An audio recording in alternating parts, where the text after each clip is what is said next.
Scanning for audio. Morning. Welcome to a Tin Dog podcast. This time I'll be talking about Luther Arkwright, Volume 2 from Big Finish. It's taken 18 years since we had the first Luther Arkwright. Now, for those of you who don't know, Bryan Talbot, how do I describe this? There's a handful of wizards, literature wizards, people who have a handle on spirituality and mysticism and excellent storytelling. Michael Moorcock, Alan Moore, and Bryan Talbot. Those three people have a view, a way of seeing the universe that they've brought to their storytelling over the years. Those stories have become incredibly influential and have permeated through culture. You see their references everywhere. Now, back in the 70s, well, a long time ago, Luther Arkwright was brought to us. And he is a universe, multiverse hopping person. Homo superior, Homo novus, actually. The next iteration of the human race. One of the parallels is in trouble, and him and Rose and several other characters all come together using a supercomputer called Wotan, to save the universe. Okay, that's the first volume. Second volume follows on from that. Primarily, this is split into two halves, Daughters of Albion and Cataclysm. Now, I have got a signed copy of Daughters of Albion, of the book, of the sequel. Now, the book was already out when the first volume came out. The reason it's taken so long is because the person playing Luther, this person who can slip between universes, was an actor called David Tennant. Yeah, he did Luther Arkwright, which he loved, and then did Doctor Who. It's a bit distracting. Now, when the pandemic arrived, Jason Hay Gallery decided to approach good old David and say, "You did promise to do the second one? Are you free?" Now, because there's been such a big gap, certain actors have just given up acting completely. They just weren't available. A lot of persuasion has happened. Luther's character doesn't really appear a huge amount in episode 1, in the first disc, let's call it that. However, Wotan has got the personality matrix that projects as Luther. So that's still a performance from David Tennant. Very subtle, very different, very, very good. Let's look at the synopsis and we'll go from there. The legacy of Luther Arkwright haunts his daughter Victoria as she embarks on a mission to uncover her family's greatest secrets. So part 1, what we'll call disc 1. Princess Victoria Arkwright never knew her father, a man whose shadow she has lived under since he saved the multiverse from the cataclysmic forces of the Disruptors. They were the villains in the first one. 23 years after she and her brother Henry were born into the flames of war, Victoria seeks answers, but the truth lies deep in the shadows as rebellion gains momentum against Queen Anne's totalitarian rule. Yeah. Dark forces grow at the heart of the British Empire, forces that threaten all realities. The multiverse needs Luther Arkwright to save it once more, but Luther Arkwright is dead. Part 2, Cataclysm. Victoria Arkwright is drawn towards her destiny as she unravels the dangerous secrets that have remained hidden since her brother's brutal murder. Prophecy says that reality will cease on her 23rd birthday, which is Victory Day. But with the help of Harry Fairfax and Rose Wylde, Victoria is determined to prevent the apocalypse.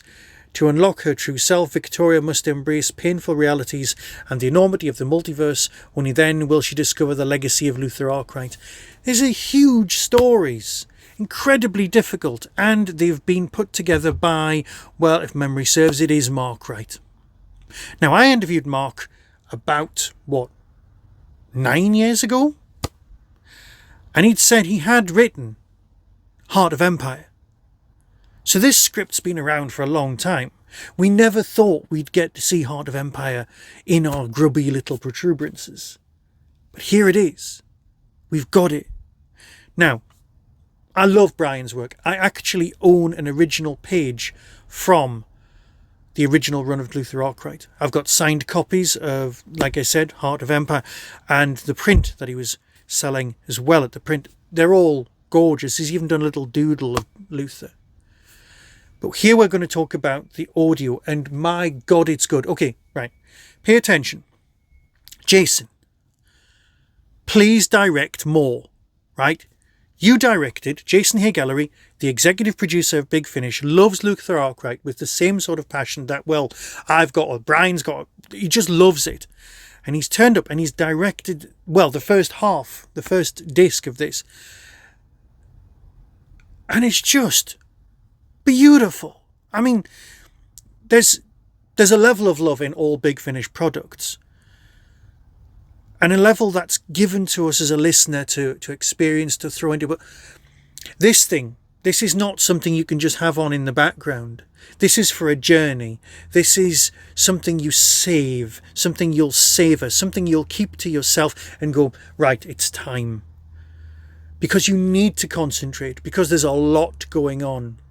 This isn't just another Eternal Champion or any of those other stories. This is not Doctor Who by any stretch of the imagination. It's also so much more emotionally rewarding than any of the multiverse nonsense you get these days. It's not Doctor Strange. It's not even as good as Spider-Man in the multiverse. This was one of the first, and this works gorgeously. And on audio, when there's a complex battle and there's stuff going on, there's just enough exposition for you to grasp what's going on in the incredible soundscape, as well as know that you are part of the story. It's a slow burn, I'll grant you that, but the journey is so worth it. Don't just sit there going, when's David turning up? No, that's not what this is about. This is about the heart of the Empire. This is about what it means. And there's also brilliant, I wouldn't even say running gag, there's this great thing about Lady Diana Spencer in it as well. That's fine. That's beautifully constructed, because this is a world, you know what? In the first few seconds, you listen to the previously on, which isn't really that, it's sewn into the narrative. And you realise, you remember, all of a sudden you go, oh my God, Paul Darrow was Cromwell in the first one. I must go back and listen to that. And perhaps that is homework you need to do before you get this one. Because all that will do is make your listening even more enjoyable. So, as far as I'm concerned, this is an absolute gem. Jason needs to stop just being an executive producer and come back and do some actual directing. Give us something different. Go on, Jason. It's been 1,000 years, and this is an example of something that is just beautiful. It's only $12.99, and you know what? It's worth it. It's absolutely worth it. Of all of the things to come out of the pandemic, this is a beautiful hidden gem of a story that we never thought we'd get, and I am eternally grateful. So thank you for going, what could David do? He did promise, and he did, and he's come through beautifully. David does turn up. If you're listening just for Dave, he's here. Here's the trailer. Decide for yourself. But if you don't hear this, and you've never heard the first one, you're missing out on something really special. So until next time, be seeing you. From Big Finish Productions, Luther Arkwright, Heart of Empire. There are an infinity of universes, each flowing from a single event. Parallels reliant on each other for existence, but detached and separate. Effect follows cause. Tick follows tock. Variations of history and historical figures falling in variations of love, fighting variations of war.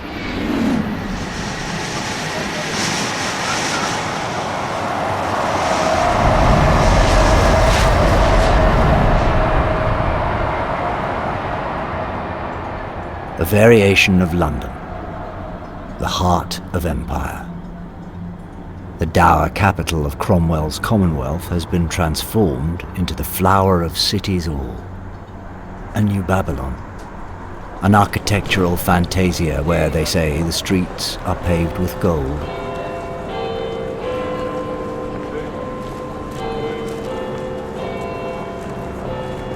The rich parade themselves like cattle.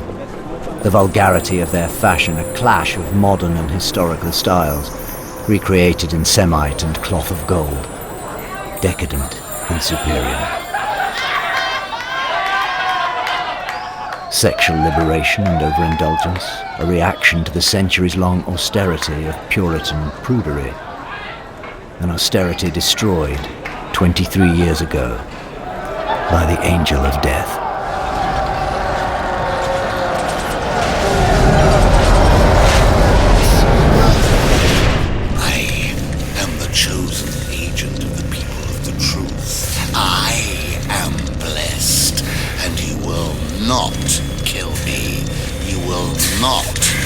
To pull that trigger.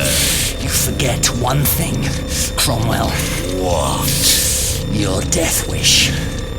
A drive for self-destruction. Nothing can shield that.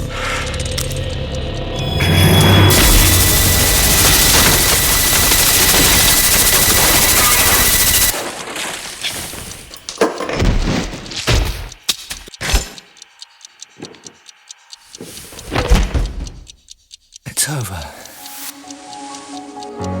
Big Finish, for the love of stories.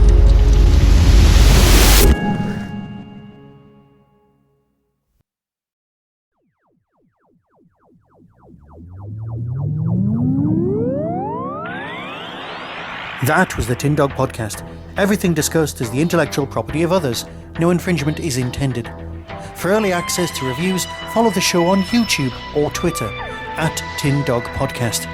To contact the show, email tin-dog@hotmail.co.uk. The Tin Dog Podcast is a founder member of the Doctor Who Podcast Alliance.